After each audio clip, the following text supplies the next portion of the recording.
আসসালামু আলাইকুম। ওয়ালাইকুম সালাম। আমি পলিনুর রহমান। আমি আছি নীলফামারী সদর উপজেলার হেন্দুপাড়া গ্রামে।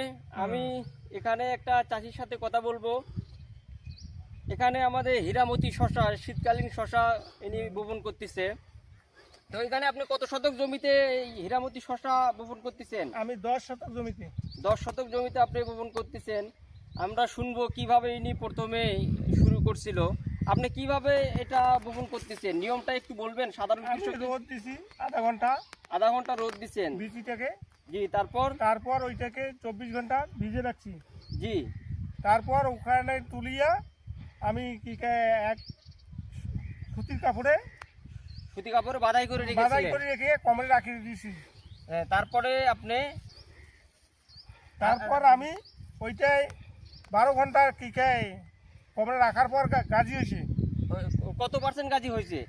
মানে 100% গাজি হয়েছে। আলহামদুলিল্লাহ, 100% গাজী হয়েছে।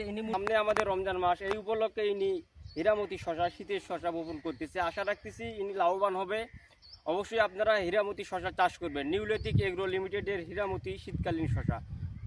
ধন্যবাদ সবাইকে। আসসালামু আলাইকুম।